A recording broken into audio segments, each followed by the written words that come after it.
La Liga, a passionate, methodical two-horse race, but is it just too slow?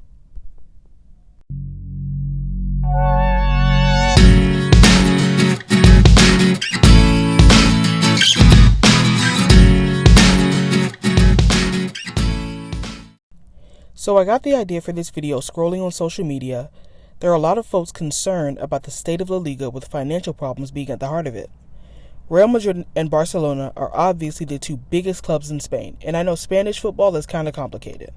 But there's a few people who are concerned that the marketing tactic by La Liga of only promoting the big two does not work, and it hasn't for some time now.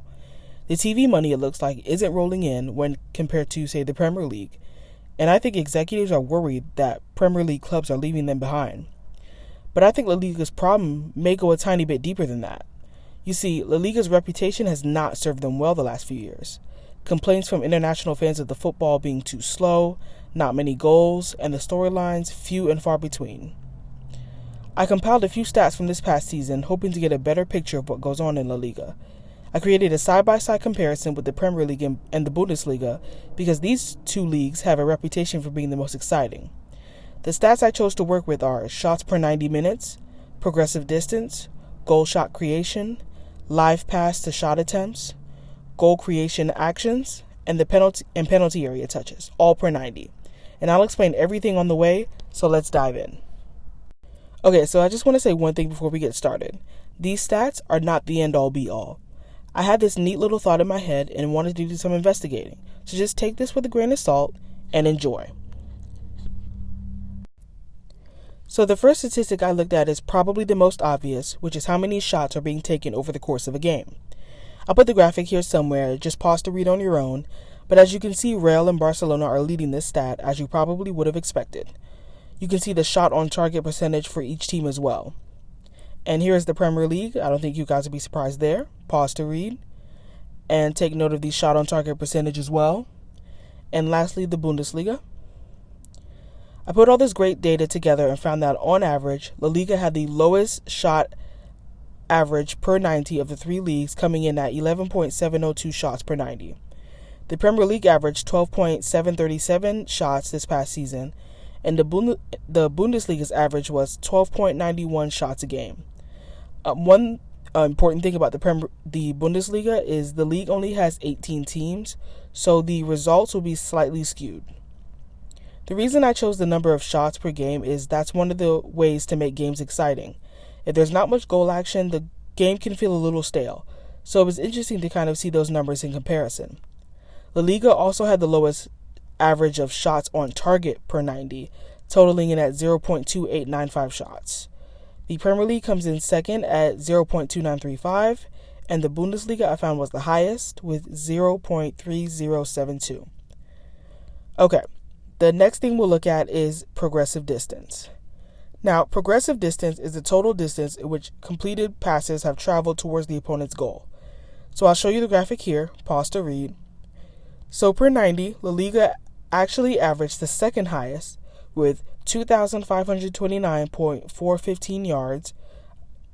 The Premier League actually had the lowest distance at 2,453.49, and the Bundesliga sitting at 2,732.5. Now, as I explained before, the results for the Bundesliga are slightly skewed because there are less teams. Now let's look at shot creating actions, which, as you might have guessed, are any action that leads to a player taking a shot.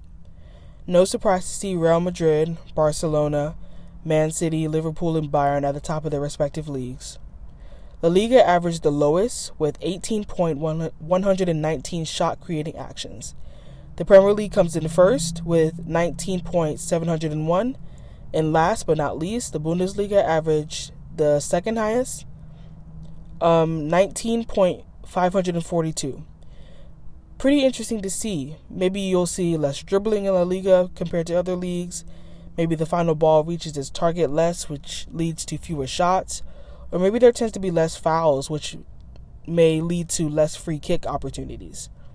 There's so much you can speculate, but one thing we can conclude, there are fewer shot-creating actions than the Premier League and the Bundesliga. I chose this statistic because shots are very important in football. If you don't shoot, it's impossible to score. And when a player shoots the ball, even if it whizzes past the post, it has the ability to get a crowd on their feet. Similar to the shot creating action is the live ball that leads to a shot attempt. La Liga did average the lowest in that as well. The next thing I have for you is goal creating actions per 90 minutes, of course. Averaging the highest of the three leagues is the Bundesliga at approximately 2.395 actions per game, with the Premier League coming next at 2.189, and La Liga last with 1.991. Really interesting if you can note, Bayern, Dortmund, and Leverkusen really kill it in this department, with Leverkusen even beating out Manchester City. 3.76 to Leverkusen and 3.74 for Man City. I think there tends to be a lot of goals in the Bundesliga matches anyway, so it's really cool to see that fact. And the last thing I have for you is penalty area touches. I chose this because getting into the opposition penalty area is pretty important if you want to score a goal. The minute you see your team driving down the flanks, there's numbers in the box, the crowd gets up on their feet, waiting to see what the team does with the ball. With the highest penalty area touches is the Premier League at 25.06, but then again that could be skewed by two of the best teams in the world at playing possession football in Liverpool and Manchester City. It's all about painting the whole picture here, of course. Next is the Bundesliga, scoring 23.967, and La Liga follows closely behind. I want to make one thing really clear. The stats I chose were not chosen to specifically fit the narrative for this video. They were chosen because things like shots and progression up the field with the ball and goal-creating actions make the game fun and memorable. This is how football fans measure whether a match was good or not. All I intended was to investigate and paint a picture. Spanish football may indeed be slower, but that shouldn't take away from it. I hope you guys enjoyed it, and thanks for watching.